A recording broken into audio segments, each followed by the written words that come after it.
When the workers first broke through the wall beneath Paris, a warm, sweet air emerged, as if the city itself exhaled from deep inside its teeth. Beyond the stone, there was no chaos, no collapse, only skulls stacked with unnerving precision and handprints pressed into the walls as though living hands had long lingered there. Days later, one worker vanished. No cry, no rubble, only a smooth wall and a new skull, paler than the rest. Today, tourists stroll these tunnels unaware.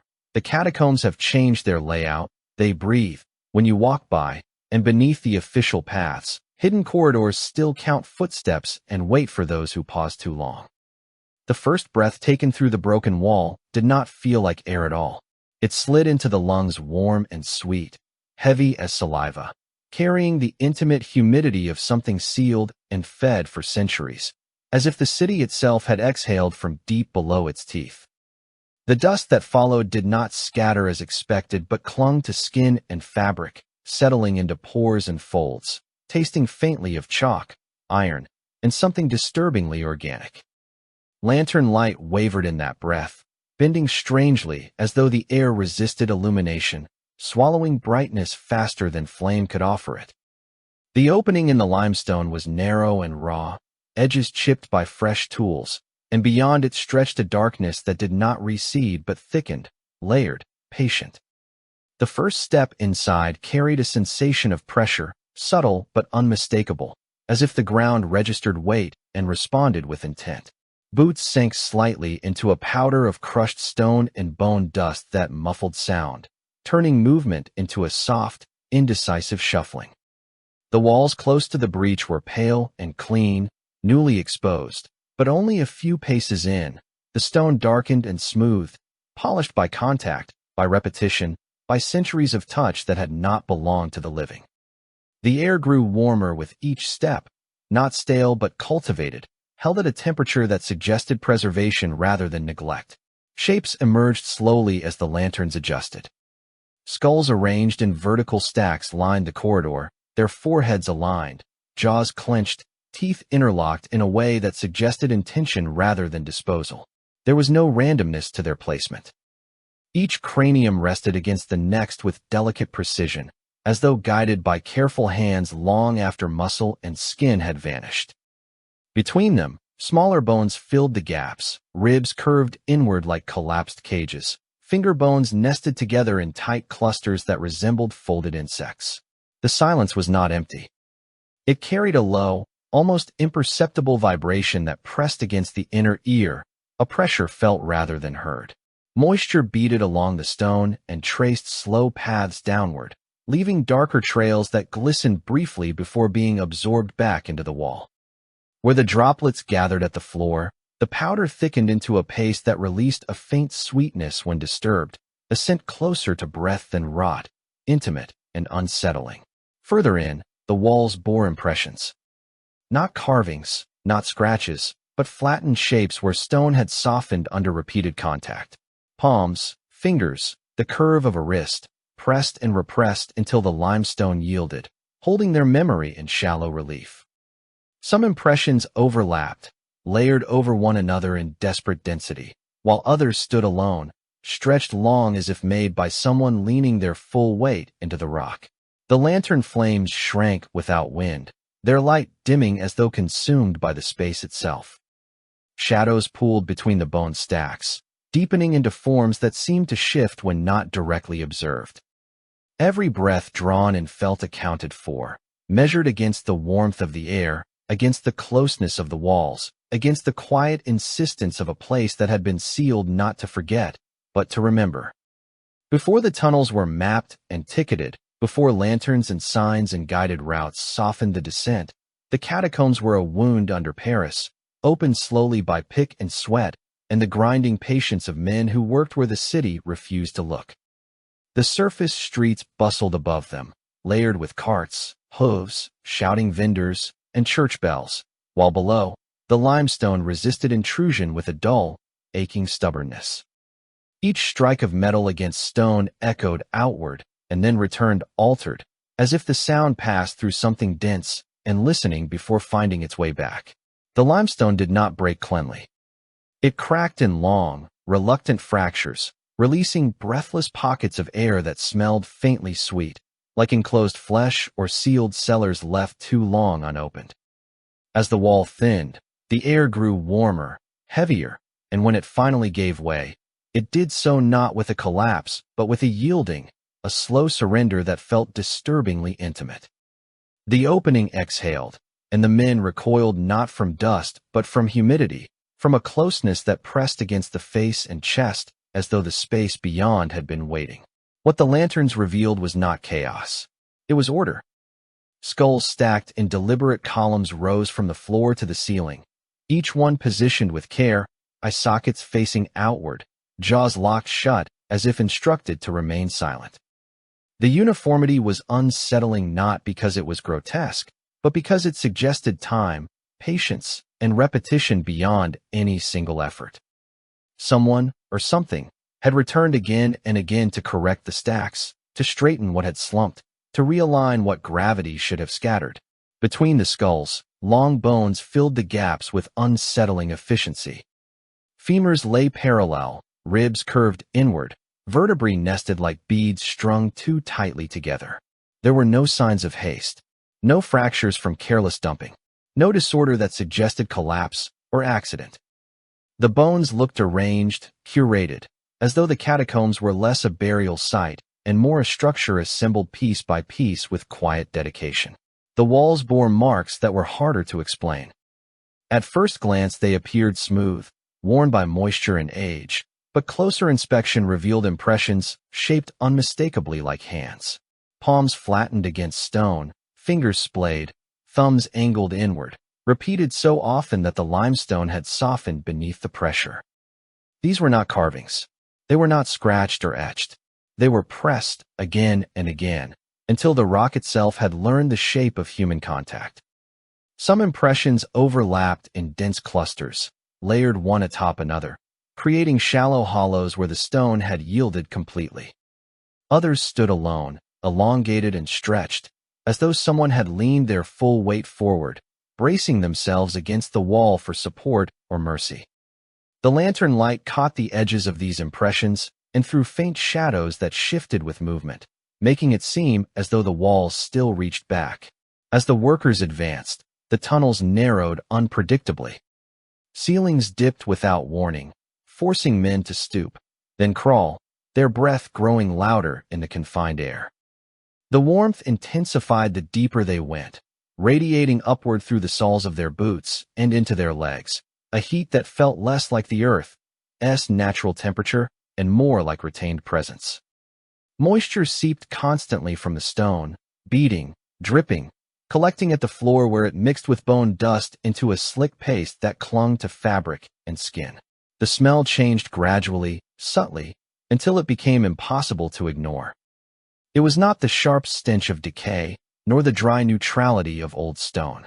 It was layered, intimate, faintly sweet beneath the chalk and iron, a scent closer to breath than rot.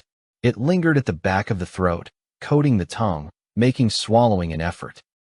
Men found themselves breathing shallowly, not from fear, but from an instinctive reluctance to draw the air deeper than necessary. Sound behaved strangely in these spaces. Footsteps were swallowed almost immediately, leaving behind a thick quiet that pressed against the ears. Occasional drips of water echoed too loudly, then too softly, their rhythm never consistent. The scrape of tools against stone seemed to come from multiple directions at once, distorted and delayed, as though the tunnels bent sound the way they bent space. Sometimes, after a blow landed, there was a pause before the echo returned, long enough to suggest distance that the lantern light could not confirm. There were moments when the bones appeared to shift, not dramatically, not enough to provoke immediate panic, but subtly, unmistakably. A skull tilted where it had not been before. A rib slid into a tighter curve. These changes were often dismissed as tricks of shadow or fatigue, yet they occurred too frequently, too consistently, always in the same direction, always toward greater order. Piles became neater. Lines straightened. Gaps closed. The men began to notice that their own presence altered the space. Where they lingered, the air grew thicker. Where they rested, the walls dampened more heavily. In places where hands brushed the stone, new impressions seemed to deepen, the surface yielding almost eagerly beneath repeated contact. The tunnels did not resist intrusion so much as respond to it, adjusting subtly, as though learning. Above ground, Paris continued without pause. Markets opened and closed. Bells marked hours. Bodies lived and died and were forgotten in their proper time. Below, the catacombs accumulated something else entirely. Not just bones, but pressure. Memory pressed into stone. Breath pressed into air. Weight pressed into corridors that seemed to contract and expand in response. This was not a grave. It was an archive. By the time the workers withdrew for the day, lanterns dimming, muscles aching, lungs heavy with sweetness and chalk, the tunnels remained unchanged at a glance. Yet something had settled. A quiet recalibration.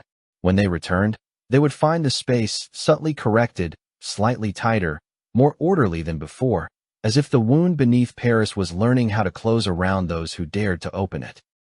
The deeper the men cut, the more the tunnels seemed to rearrange themselves. Bone piles shifted subtly between shifts, femurs leaning where none had been before, spines tilting into arches that suggested posture rather than collapse, and the smell grew thicker, a blend of dust, calcium, and a sweetness that did not belong to decay but to containment, like flesh held too long underground. What unsettled them most was not the movement itself, but its restraint. Nothing scattered. Nothing fell. The changes were precise, incremental, as if guided by an internal standard that corrected imbalance without spectacle. Each morning began with recalculation. Measurements taken the night before no longer aligned. Distances between markers shortened or lengthened by the width of a hand. Angles softened. Corners that had been sharp seemed blunted, their edges worn down as though the stone had been pressed from the inside. Chalk marks faded faster than moisture could account for, smeared or absorbed into the wall until only a ghost of white remained, sinking into limestone that felt warmer than it should have been. The men learned quickly not to trust memory. What they remembered building did not always greet them upon return. A corridor extended farther than expected or ended too soon. A side passage opened where solid rock had stood the day before, its mouth smooth and rounded, edges darkened and polished as if handled repeatedly. Lantern light struggled to define these spaces, bending along surfaces that seemed to curve away from illumination, swallowing brightness into a dull, amber haze. Bone dust coated everything. It rose with each step and clung to skin, settling into hair and the creases of knuckles, lining nostrils and the back of the throat. Mixed with the warmth of the tunnels, it formed a paste that felt faintly adhesive, as though the space itself resisted being shaken free of the living. The sweetness in the air intensified with depth, no longer subtle, no longer easily dismissed. It lingered in the mouth after swallowing, coating the tongue with a richness that felt intrusive, intimate, like breathing someone else's breath. The bones themselves began to feel less inert. Touching them produced a sensation that lingered too long, a faint vibration against the fingertips, a residual warmth that could not be explained by the ambient air. Skulls no longer seemed uniformly cold. Some carried a dull heat, concentrated around the jaw and temples, as though pressure had once been held there and never fully released. Eye sockets appeared darker, deeper, not empty but expectant, catching shadow and holding it. There were patterns in the rearrangement. Long bones angled inward, gradually forming curves that suggested torsos bent forward in labor. Vertebrae stacked themselves into columns that arched subtly, echoing the posture of men hunched under weight. Hands, where they appeared, clustered near the walls, fingers aligned toward the stone, matching the impressions pressed into the limestone. It became increasingly difficult to deny that the catacombs were not merely storing remains, but referencing something learned, something remembered. The walls responded differently now. Where the men passed frequently, the stones softened more quickly. Moisture gathered in beads that formed and burst in slow, rhythmic intervals, leaving streaks that resembled sweat rather than seepage. In narrow passages, the ceilings dipped lower each day, compressing space until movement required a deliberate bowing of the head. Breathing grew louder, more labored, the sound absorbed by the surrounding bone and returned faintly altered, as if filtered through other lungs. Tools left behind did not remain where they fell. Picks and chisels were found upright against walls, their metal dulled and coated in residue that smelled faintly sweet beneath the rust. Ropes stiffened unnaturally fast, fibers absorbing moisture and scent until they felt heavy and warm to the touch. Wood handles darkened, grains swelling as though fed from within rather than rotted by damp. Time behaved inconsistently. Hours spent below felt elongated, stretched thin, while entire shifts above seemed to pass unnoticed. The men emerged disoriented, blinking against daylight that felt too sharp, too dry, their mouths tasting of chalk and sugar. Sleep came poorly. When it did, it brought images of narrow spaces closing, of walls leaning inward, of bone stacks straightening themselves in the dark, correcting small imperfections with endless patience. Absences began quietly. A man delayed did not immediately alarm. Delays were common. But when tools were gathered and counts taken, one shape failed to surface. There was no sound of collapse, no echoing cry. The tunnel he had been assigned to showed no sign of disturbance. His lantern lay extinguished but unbroken beside a newly smoothed section of wall. The stone there was darker, warmer, and bore a fresh impression where fingers had pressed too deeply, the shape still soft around the edges. No one spoke of it directly. Attention turned instead to efficiency, to working faster, to sealing sections once cleared. Yet the rearrangement accelerated. Bones aligned more rapidly now, their movements bolder, less subtle. Stacks rose higher overnight. Corridors narrowed measurably between shifts.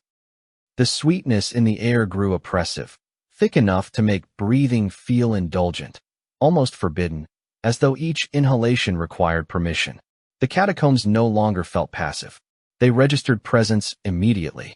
Footsteps altered the pressure beneath the floor.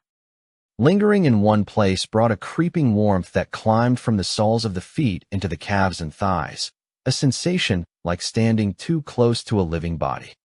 The vibration beneath the stone resolved into a slow, irregular pulse, felt through bone rather than heard, syncing uncomfortably with the rhythm of the heart. Maps became unreliable. Drawn paths failed to correspond to reality. Lines curved where they should have been straight. Chambers appeared duplicated, mirrored imperfectly, their bone arrangements slightly altered, as though the space experimented with variation. The men began marking themselves instead, tying knots in rope, cutting notches into tool handles, anything to confirm continuity. Even these markers shifted, knots tightening overnight, notches smoothing at the edges. By the time they reached the deepest sections yet uncovered, the tunnels no longer resembled an excavation. They resembled an interior. The walls pressed close, warm and faintly damp, the air heavy with sweetness and mineral dust. Bones filled every available surface, aligned not as debris but as structure, reinforcing arches, supporting ceilings, forming ribs around corridors that curved inward protectively. The realization arrived slowly, reluctantly. The rearrangement was not random. It was adaptive. The catacombs were not collapsing or decaying. They were refining themselves, responding to intrusion with adjustment rather than resistance, incorporating presence into form. What had once held the dead was learning how to hold the living, and with each cut deeper into the limestone, the space grew more precise, more contained, as though preparing for a permanence that no one above had yet imagined. Paris above continued to eat, sing, riot, and rebuild while below the catacombs learned the rhythm of intrusion. The city fed itself on noise and motion, on collapsing regimes and rising streets, on bread lines and celebrations that bled into one another, unaware that beneath its foundations something quieter was calibrating its response. Each descent into the tunnels registered like a new stimulus, a variation introduced into a long, closed system. The ossuary did not resist. It adapted. The walls grew slick with condensation that felt faintly warm against skin, not cold like ordinary seepage but tempered, held at a careful balance. When palms brushed the limestone, the moisture spread outward in thin halos, darkening the stone as though acknowledging contact. These dampened areas lingered long after the men passed, remaining warm to the touch, as if the wall remembered the shape and heat of the body that had leaned there. In narrow corridors, the stone glistened constantly, beads forming and bursting in slow, irregular rhythms that echoed breath rather than drip. Ceilings pressed lower in places where men lingered. This did not happen suddenly or violently, but gradually, imperceptibly at first, until shoulders brushed rock that had not been there before. The space responded most clearly to stillness. Where men paused to rest, to catch breath, to wipe sweat from their faces, the ossuary closed in with subtle insistence. Limestone softened, bone supports shifted, arches curved inward, tightening like muscles contracting around strain. The tunnels learned where attention settled and compressed accordingly. Weight mattered. The floor registered it with a faint give, a responsiveness that traveled upward through soles and legs, settling into the hips and spine. Standing too long in one place brought a creeping ache, not from exertion but from pressure applied unevenly, as though the ground redistributed mass beneath the feet, testing balance, correcting posture. The longer a body remained, the more the space conformed to it, narrowing just enough to encourage movement, discouraging rest. Breath altered the air. In heavily traveled sections, the atmosphere thickened noticeably, warm and sweet, saturated with exhalations layered over time. The scent clung to hair and clothing, embedding itself so deeply that men carried it back to the surface, trailing it into streets and homes. Yet the air below never felt depleted. It felt curated. Each inhalation seemed accounted for, absorbed into a larger cycle that returned warmth and sweetness in measured amounts, never overwhelming, never absent. The ossuary recorded intention with unnerving precision. Tools used with aggression dulled quickly, their edges blunted as though pressed repeatedly against bone rather than stone. Careful movements were met with less resistance. Corridors widened slightly, where work proceeded steadily and without hesitation. In contrast, areas marked by uncertainty grew unstable. Walls there shifted more frequently, bones realigning overnight, passages bending subtly away from expected paths, as if discouraging indecision. Moisture patterns changed in response to behavior. Where men hurried, water gathered along the ceiling and ran in thin, hurried streams, slickening the floor and forcing slower steps. Where movement slowed, droplets formed patiently, falling one by one in deliberate intervals that echoed the cadence of a resting heart. The tunnels did not punish. They adjusted. They shaped behavior through environment, guiding bodies without force. Above, Paris tore itself apart and stitched itself back together again. Streets were widened. Buildings rose and fell. Cemeteries overflowed, their contents transferred downward in sanctioned waves, cartloads of bones delivered to the ossuary and stacked with reverent efficiency. This influx did not disrupt the system. The catacombs absorbed it easily, redistributing remains with practiced care, integrating new material into existing patterns. Fresh skulls took their place among older ones, surfaces pale at first, then gradually darkening as they acclimated to the warmth and moisture. The division between above and below grew more pronounced with time. Those who worked the tunnels felt it keenly. Daylight became abrasive, its dryness uncomfortable against skin accustomed to constant humidity. Sound above felt excessive, chaotic, unfiltered. Below, the quiet was dense but ordered, layered rather than loud. Even the distant vibrations of the city's movement reached the tunnels softened, translated into a low, steady hum that resonated through bone stacks and stone alike. Sleep offered no refuge. Dreams grew heavy and repetitive, filled with images of narrowing corridors and warm stone pressing close. Bodies bent forward instinctively, shoulders hunched as if anticipating lowered ceilings. Some woke with the sensation of weight still resting on their chest, breath shallow and careful, as though the ossuary had followed them home, maintaining its pressure across distance. The disappearances continued, spaced far enough apart to resist pattern at first. Each absence left behind a pocket of corrected space. A corridor smoothed. A bone stack rose slightly higher. The air in those sections felt denser, richer, carrying a sweetness that lingered longer on the tongue. Tools recovered from these areas bore residue that was difficult to remove, a fine film that dulled metal and stained wood, smelling faintly of iron beneath sugar. No collapses explained these losses. No cries echoed through the tunnels. The space simply recalibrated, tightening where bodies had paused too long, redistributing weight and structure until presence became indistinguishable from architecture. The ossuary learned what mass felt like, how it pressed, how it yielded, and how it could be held without noise. Ceilings dipped lower still. In some passages, men were forced to crawl, their backs brushing stone slick with warmth. Breath grew loud in the confined space, each exhalation feeding the sweetness in the air. Bone stacks flanked these narrow routes closely now, their alignment echoing the curve of a crouched spine, ribs arcing inward as if in imitation. Hands brushed skulls by necessity, fingers grazing smooth domes that felt faintly warm, not cold, not dead. The realization spread quietly, without announcement. The catacombs were no longer merely containing remains. They were studying intrusion, refining their response, learning how bodies moved, rested, resisted. They recorded weight, breath, and intention the way bodies once recorded hunger and pain, storing these impressions in stone and bone with infinite patience. Above, Paris rebuilt again, unaware that beneath its streets the ossuary was becoming more precise, more selective. Each descent added data. Each lingering step informed adjustment. The wound under the city did not fester. It matured, tightening carefully around attention, waiting not for catastrophe, but for accumulation, for the moment when the boundary between the living city and its subterranean memory would grow thin enough to close. One worker vanished without sound, then another, not buried by collapse, but erased by space.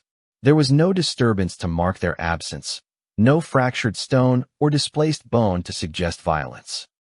The tunnels simply closed the gap where they had been, smoothing themselves with quiet efficiency, correcting an irregularity that had lingered too long. When the men returned the following shift, they found the tools neatly arranged beside bone altars that had not existed the day before, implements aligned with reverent precision, metal dulled and warm to the touch, as though they had been handled continuously after being set down. The altars were subtle at first. Low platforms formed from femurs and vertebrae stacked into compact tiers, their surfaces flattened by careful alignment. Skulls crowned these structures in tight rows, foreheads outward, jaws locked, the hollow of their mouths dark and expectant. The arrangement felt ceremonial without belonging to any known ritual. It was not worship and not storage. It was accounting. Each altar occupied a place where men had lingered, where weight had rested longer than necessary, where breath had thickened the air. New skulls appeared among the stacks, cleaner than the rest, their surfaces pale and faintly luminous in lantern light. They had not yet absorbed the deep patina of the ossuary. Their sutures were sharply defined. Teeth were intact, unstained by centuries of mineral seepage. When touched, these skulls retained a subtle warmth that did not dissipate quickly, a heat that suggested recent presence rather than environmental anomaly. No one needed to be told what they represented. The air changed immediately after each disappearance. It grew denser, richer, carrying a sweetness that edged toward excess. Breathing became an effort of restraint rather than necessity. Each inhalation felt indulgent, heavy on the lungs, as though the space offered nourishment that the body was not meant to accept freely. Moisture gathered faster along the walls, beating and bursting in slow, deliberate rhythms that matched neither drip nor leak, but something closer to a pulse. The ossuary refined itself rapidly now. Bone stacks rose higher overnight, gaps closing with unnerving precision. Corridors narrowed in sections previously considered stable, forcing men to turn sideways, then to crawl. Ceilings dipped lower where bodies had once paused to rest, stone yielding just enough to discourage stillness. The space grew intolerant of hesitation. Movement was permitted. Lingering was corrected. Maps were abandoned. Measurements proved meaningless in a place that adjusted itself nightly. The men relied instead on sensation, on the feel of pressure beneath their feet and the warmth along the walls. Even this became unreliable as the ossuary learned to mimic familiarity, softening stone where hands brushed repeatedly, easing passage just long enough to invite return before tightening again. The tools continued to arrange themselves. Picks leaned against walls at precise angles. Coils of rope lay flattened into careful spirals, fibers darkened and stiffened by moisture and residue. Lanterns left unattended were found extinguished but intact, their glass warm, their oil thickened and sweet-smelling. It became clear that the space did not merely remove what it claimed. It curated what remained. Sleep among the remaining workers fractured into shallow intervals. Bodies woke heavy, limbs stiff, chests tight as though pressure had followed them from below. Dreams repeated with minor variations, corridors folding inward, bone stacks straightening themselves, hands pressing into stone until fingers sank too deep and could not be withdrawn. These images clung after waking, blurring the boundary between rest and descent. Absences accelerated. A man sent to retrieve equipment did not return. Another assigned to mark a passage vanished between breaths, leaving behind only a soft impression in the dust where his weight had last settled.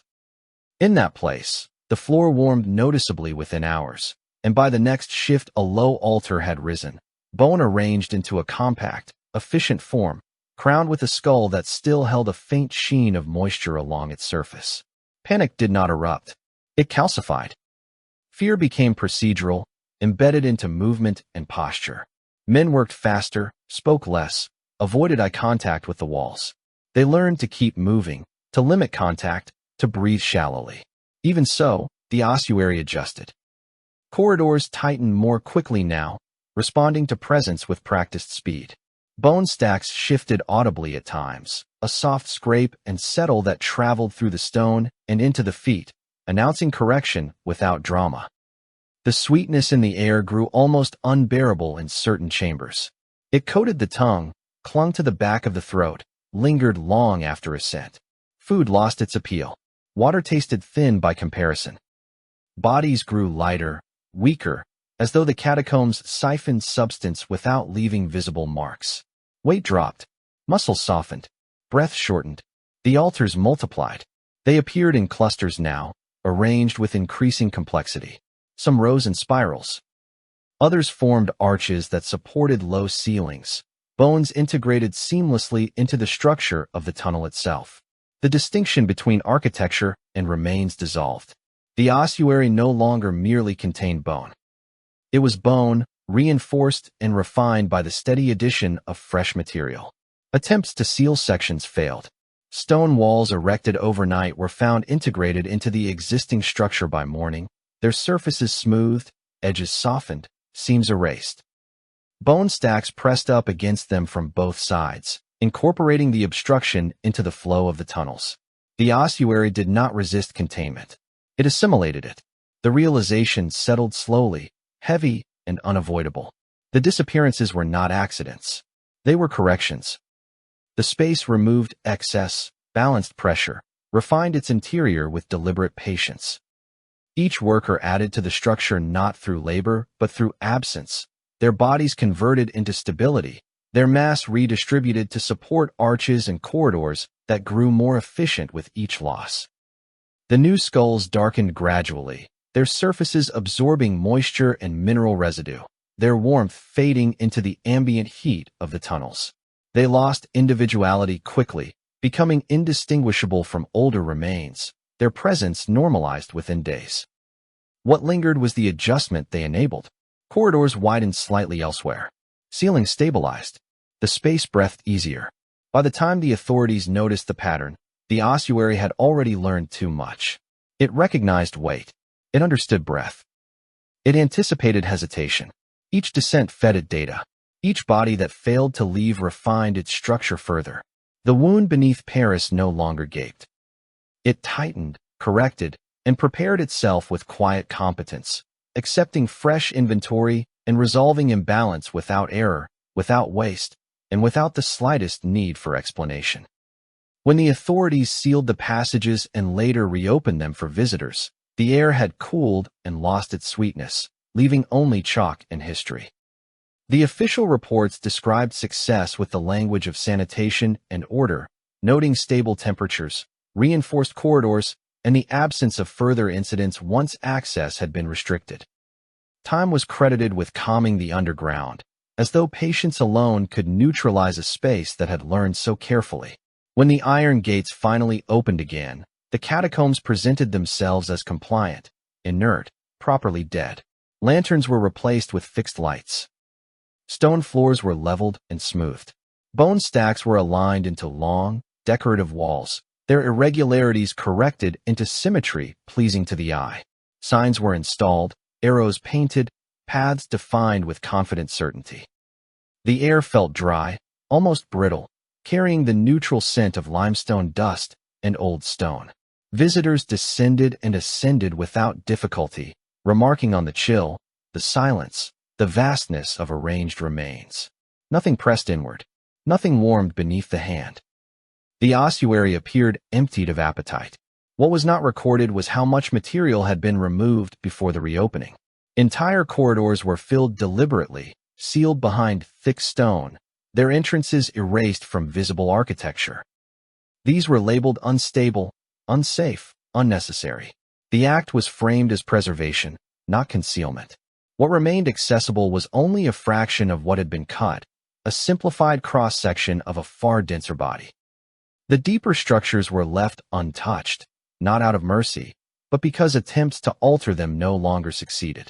The maps distributed to officials and later to guides bore little resemblance to the original surveys. This discrepancy was attributed to error, to evolving standards of measurement, to the complexity of underground cartography. Few noticed that the differences were not random. Passages that once ran straight now curved gently away from marked routes. Chambers listed as collapsed showed no sign of debris when glimpsed through maintenance grates, only darkness that seemed to recede rather than end. Distances between known landmarks subtly changed, expanding or contracting by small but persistent margins that resisted correction. The walls along the tourist paths remained dry and cold, their surfaces unyielding beneath casual touch. Yet in certain sections, usually where crowds slowed or gathered too closely, a faint change could be felt. Stone there carried a slight give, not enough to alarm, but enough to register as discomfort. The sensation was fleeting, dismissed as imagination or temperature shift, but it repeated with enough consistency to trouble those who returned often.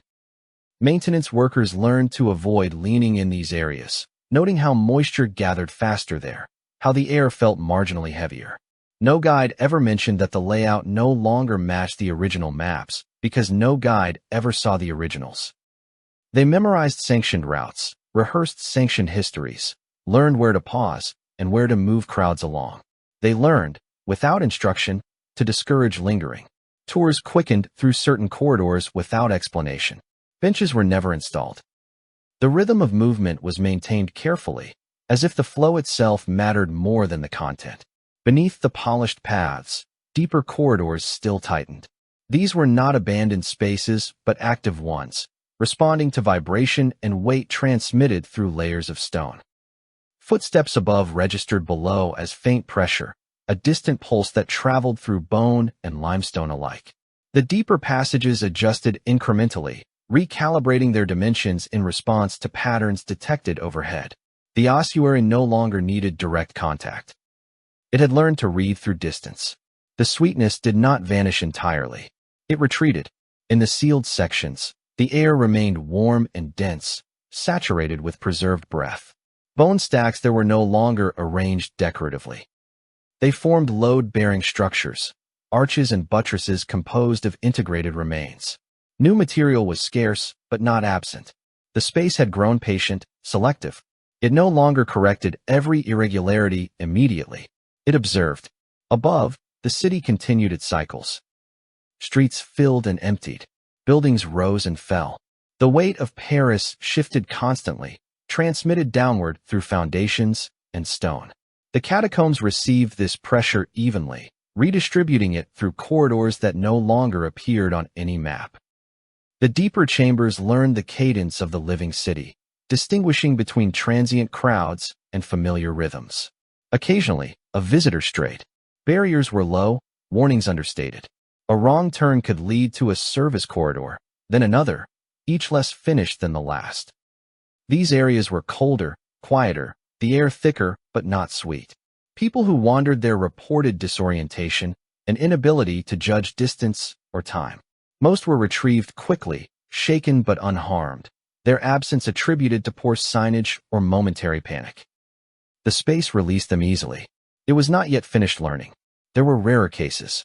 Individuals who lagged behind repeatedly, who leaned too often against the walls, who breathed too deeply and too slowly, left impressions that lingered after they were escorted back to light. In those places, the stone warmed faintly again. Moisture returned. The deeper corridors responded with subtle tightening, as if noting compatibility. The ossuary no longer needed workers. It no longer needed tools. It had absorbed enough data to operate with minimal input, refining itself in response to the steady, unending presence of the living city above. It understood which bodies belonged to that city, which passed through it lightly, leaving no trace worth keeping. It also understood which bodies resonated, whose weight settled too comfortably, whose breath matched the density of preserved air below. What remained accessible to the public was a mask, a curated shell designed to reassure. The true structure lay beneath, deeper than tourism, deeper than history, patient and intact. It waited without hunger, without urgency, counting footsteps, measuring pauses, listening through stone. It did not mistake itself for a grave. It was an archive, refined by centuries, quietly deciding what would one day be added when the balance required correction again.